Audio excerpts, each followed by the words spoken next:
Hello out there. I've just reclaimed my studio from the clutter monster. Hooray for me!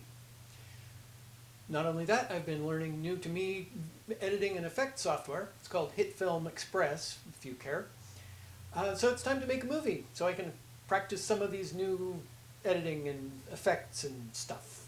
Well, what shall it be? Shall I do something political? Nah, I'd have to research and spend time formulating sophisticated arguments or something. Something educational? Same story. We want no content to speak of, just something really quick and stupid. I know. I'll find one of those XD9 questions for atheists that are all over the web. Since they're all pretty much the same, I can barf up a standard rebuttal to all of them, and I'll have some really uninteresting content to put some effects on. Should be fun. Let's go.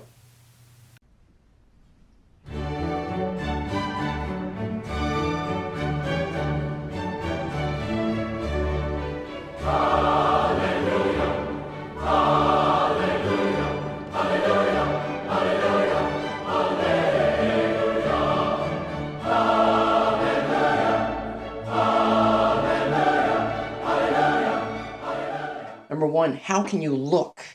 And this is 10 questions for atheists or unbelievers. How can you look at creation and not believe in God?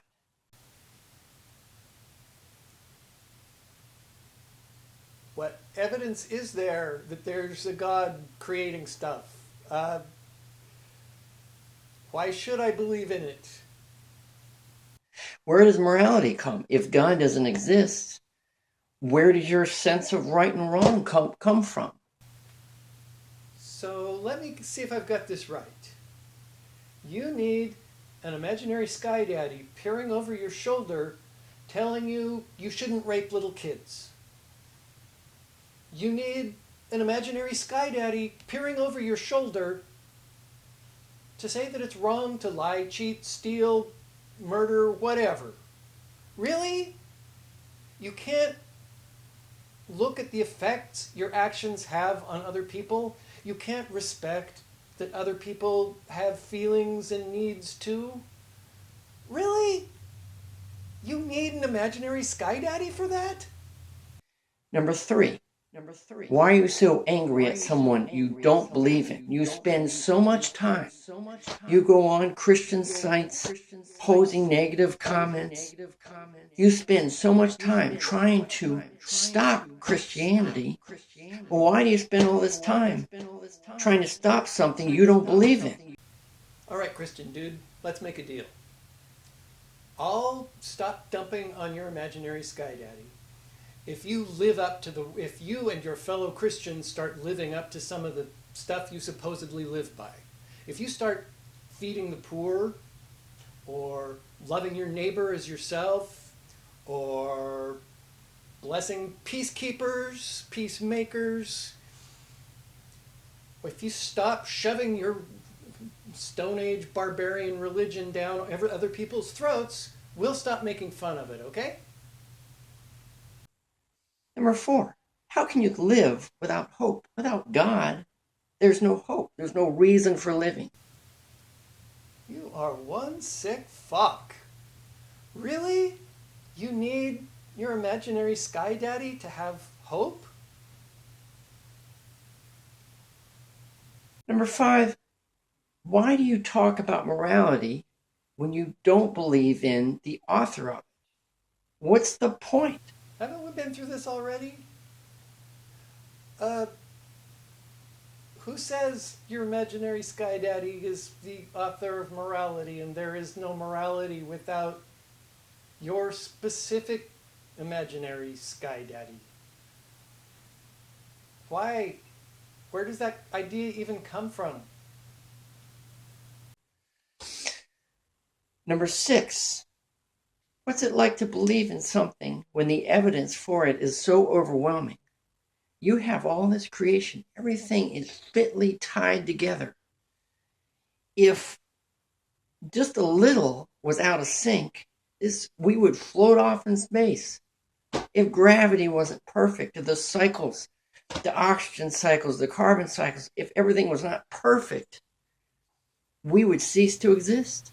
What's it like to believe in something? Don't you mean not believe in something? I guess that's what you mean. And if things were different, then things would be different, and that's a point that proves what? I think you need to go back to your William Lane Craig and watch that blather again and come up with a better paraphrase of it, because your formulation of it doesn't even make sense.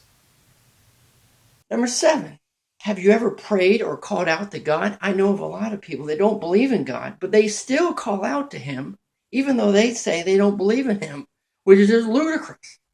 Jesus H. motherfucking Christ, it's a figure of speech, you dickwad. Ludicrous. Number 8, why do you pray to something that you don't believe in? You just asked that one. It's the same question over again, not even really phrased any particularly different. And who says I pray? And is saying Jesus H. motherfucking Christ a prayer? Or what? Number 9, how can you explain your existence?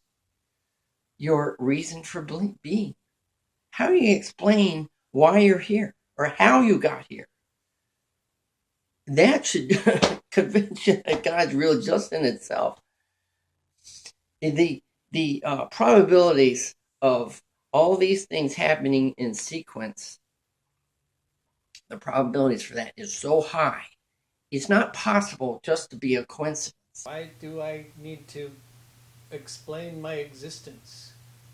Why does making up mythological reasons for my existence justify me?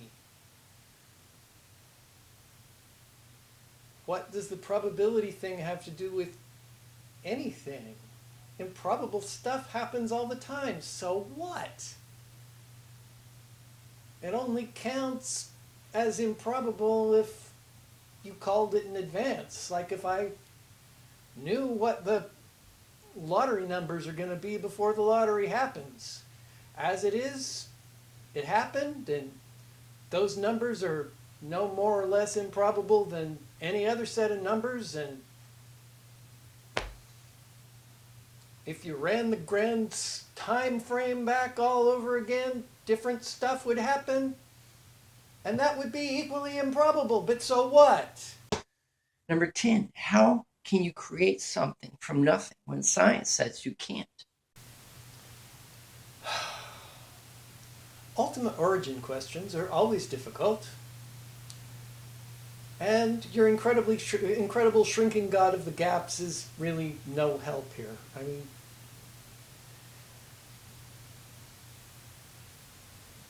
why does this timeless, spaceless, imaginary, omnipotent, omnipresent, everything really constitute the meaningful explanation of anything?